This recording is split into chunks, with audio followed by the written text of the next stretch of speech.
नमस्कार पोरापोरींनो, माय 300 के झाले आणि त्याच्यानंतर मी व्हिडिओ बनवायचा ना, आता 400 के झाले. व्हिडिओ आताशे बनून राहिलो. जाऊ द्या, 300 के आणि 400 के जरा संगच होऊन जाते ना आपले बिन. काय तुम्ही 10 दिवसातच 300 के वरून 400 के करते, त्याच्यामुळे टाइमच भेटत नाही. आता कॉलेजला जायचंय म्हणलं, शंकरपाळी ते कुरड्या गुलाबजाम काय काय लागतंय ते तर करावंच लागल ना. अय आपल्याकडं पण असंच असतं, पोरांना शिकायला जाऊ, कामाला जाऊ, कुठेही बी जाऊ, मग ते मम्मीने ते सगळं म्हणजे सगळं बनवणार म्हणजे बनवणारच. आजी माहिती का मला काय म्हणत होती, तू ना एकच टावेल घेऊन जाय. म्हणलं एक टावेल नको, चांगले 2-4 टावेल दे. तिथं मला रोज रोज कपडे धुवायला ना बिलकुल परवडणार नाही, आणि त्यातल्या त्यात मला कपडे धुताही बी येत नाही. आजी म्हणली तुला एक टावेल कसा बसा देऊ राहिले तर तू गपचित तो घेऊन जाय, नाही तर तुला तो बी टावेल देणार नाही. यायला नाही तिकडे जाऊन एखादं वॉशिंग मशीन घेऊन टाकाव. काय घ्यायला तर मी घेईन रे, पण तिथं परत पाण्या बिण्याचा जर इश्यू असला मग काय करणार मी. त्याच्यामुळेच म्हणून राहिलो, एक तर आजीकडून नाही तर मम्मीकडून कोणच्या कोणतरी कवा येणार ना, कमीत कमी मला कपडे वगैरे कसे धुवायचे नाही हे पहिले शिकून घ्यावं लागन.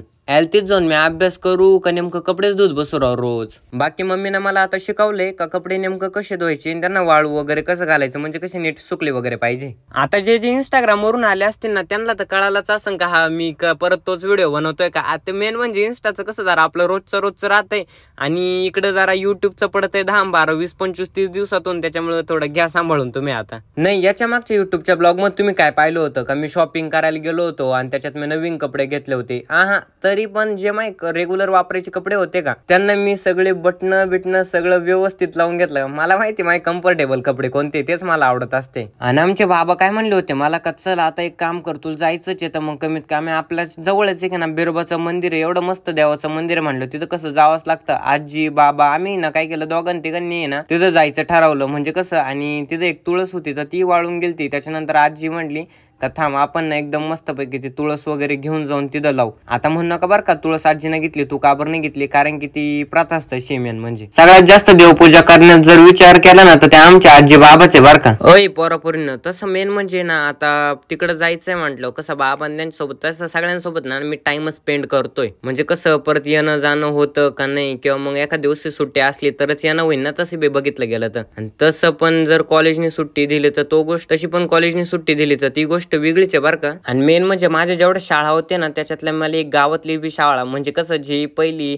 5वी ते 12 नाही 5वी ते 12 नाही, पण 5वी ते 10वी मी जिथं शिकलोय ना, तर तिथं पण जायचं होतं मला. गेल्याच तिथं आमचे मामा भेटले व आम्हाला, म्हणजे नाही का ते असते आपले मामा प्रत्येक शाळेचे, तर तेच इथं होते. चांगलंच सांभाळलेले होते त्यांनी आम्हाला. म्हणजे कसं आम्हाला दर गोष्टीत आम्हाला त्यांची आज पण आठवण येत राहते. मामा कायम सांगायचे आम्हाला, ह्या झाडाला पाणी घाला, त्या झाडाला पाणी घाला, असं करा तसं करा. शाळेची प्रार्थना वगैरे चालू झाली होती, त्याच्यामुळे थोडं टाइम मी थांबलो, प्रतिज्ञा वगैरे असती तर, आणि राष्ट्रगान वगैरे, त्याच्यामुळे ते केलं. आणि त्याच्यानंतर मी आलो घरी. आता यांचं चालू होतं इकडं गाडी बिडी धुवायचं काम, गाडी लांब जाणार होती त्याच्यामुळे त्यांचं चालू होतं गाडीचं धुय, हे कर ते कर. म्हणलं चालतंय, काय अडचण नाही, गाडी वगैरे धुवा म्हणजे कसं आपली स्वच्छ गाडी राहील.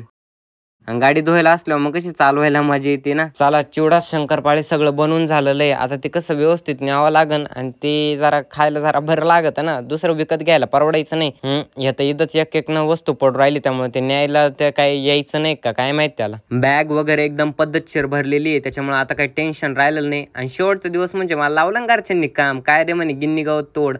यायला म्हणलं तेच होते सगळं ठीक आहे, पण डायरेक्ट गिन्नी गवत का बरं, कारण की सगळे म्हणत होते कसं गिन्नी गवत कापलं किंवा मग गायांचं आवरलं, काही भीतवा काय असेल ते कामं केले, त्याच्यामुळे तेवढा फेमस झालाय ना. चालतंय म्हणलं. आणि गिन्नी गवत किती तोडली, एक मुठभर फक्त बस. हे पण एवढा आहे बरं का, आपण ना आपल्या कधी कामांना विसरलं नाही पाहिजे. नाही तर जर आपण आपल्या मातीतल्या कामांना विसरलो तर खाली काय अर्थ राहिला बरं आपलाही बी. आणि आपल्या हिंदू संस्कृतीत ही सगळ्यात मोठी गोष्ट आहे, कुठं बाहेर जायचं असू नसू किंवा घरी असू, चांगलं शुभ कार्य असू नसू, आपण कसं आपल्या मोठ्यांचं आहे ना एक पाय पडूनच काम सुरू करतो, कारण की ते काम कायम सक्सेसफुली पूर्ण होत्या म्हणजे होत्याच.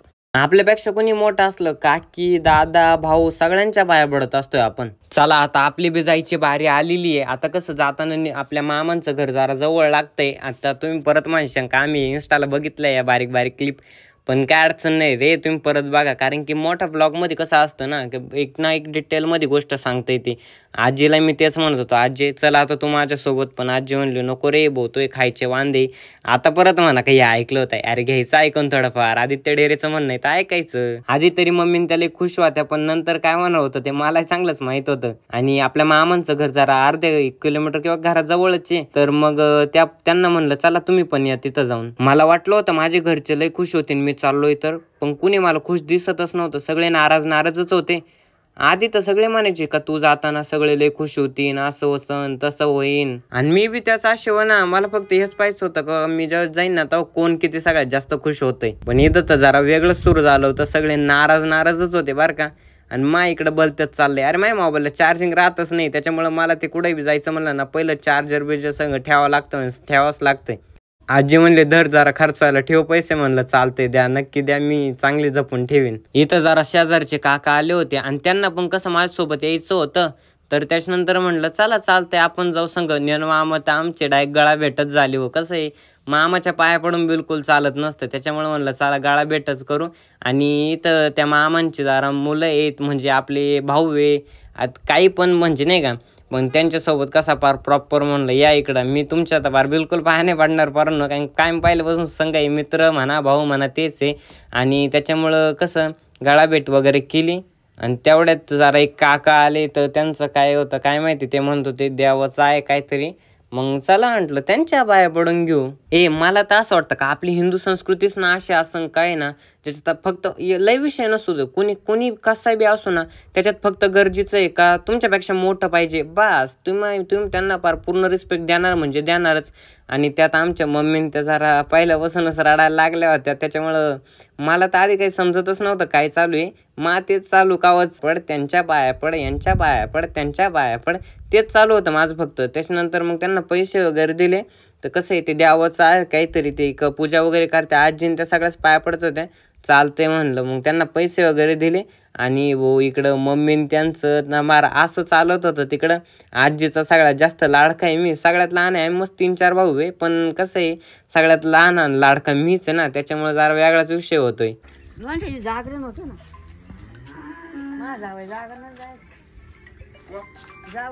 मला एक तसंच असा रडू येत नाही, माझ्यापेक्षा जास्त मम्मी रडती भाऊ. दैवत साऱ्या जगतावर म्हणून श्रीकाराच्या नंतर हसून थोडं त्याला शिकणे आई सारखे दैवत साऱ्या जगतावर नाही. म्हणून श्रीकाराच्या नंतर शिकणे आई, हो शिकणे आई. तीच वाढवी ती सांभाळी, ती करी सेवा तीन त्रिकाळी. आजी रडू नका, रडण्यासारखं काही नाही. हो देवानंतर नमस्तक काळजी घे तुझ्या, वाईट झालं नाही का आईच्या पायी. चालतंय चला. आई सारखे दैवत साऱ्या जगता. मला जायला चांगलाच टाइम लागणार होता, कारण की एक तर जरा जास्तच लांब जायचं होतं. आणि त्याच्यात जरा कसं आहे जेवण वगैरे केलंय का नाही मला माहित नव्हतं. भूक तर मला मोकार लागली होती. चला म्हणलं इथून जेव्हा पुढं जाऊ ना तेव्हा बघू नेमकं काही होतंय, खायला काही भेटत आहे बी का नाही. आपण मला एवढं तरी माहिती बरं का, मी नेमकं तिथं पोचन आणि त्याच्यानंतर मला कळन अरे येतं घ्यायचंच राहिलं, मग खरा प्रश्न येणार आहे. आणि संकेत दादाला कसं जरा माहिती आहे ना लोकेशन, रस्ते वगैरे कुठून चांगले काय, ते बी तेच सांगत होता का इकडून जा तिकडून जा. म्हणलं थँक्यू भाऊ, तुम्ही सांगितलं आम्हाला जरा अजून सोपं जाईन, कारण कसं आहे जरा गाडी लाईन मग त्याला पहिल्यापासून माहिती आहे काही गोष्टी. पाहिलं का जर जायचं म्हणलं तर आजी पाहिले कशी फार जवळ आली, असं तसं हे घेतलं. अरे तेच विचारत होते आजी, काय आजीला ना भाऊ पहिल्यापासून जरा आदित्य डेअरीची लई काळजी आहे, मम्मीला पण तेवढीच आहे, आजीला पण तेवढीच आहे. आता चला फायनली इथून निघायची बारी आली. आता बाय बाय टाटा. आता तो कॅमेरा थोडी इथं राहणार आहे, माझा दुसरा मोबाईल मी तर संगच घेऊन चाललोय ना कमीत कमी. Bye bye tata see you. म्हणलं होतं ना मी कॅमेरा माझ्यासोबत येणार आहे. आणि त्याच्यानंतर चला नेनवा म्हणत होते मी ना माई स्वतःची मेस टाकणार आहे तिथं आणि तुम्हाला सगळ्यांना खाऊ घालणार. म्हणलं चालं नक्कीच, असं झालं तर मग लयच भारी काम होऊन जाईल. आमच्या मामांचे मेसचं नाव राहील नेनू मामा मेन्स. हे बरं चला चालतंय, सबस्क्राईब वगैरे घ्या करून. बाकी काय पाहत राहा व्हिडिओ, आणि सबस्क्राईब केलं व्हिडिओ पाहावं पण लागतो बरं का, नुसतं सबस्क्राईबच नाही करून ठेवावं लागत. चालतंय भाऊ, bye bye tata see you. बघत राहा व्हिडिओ.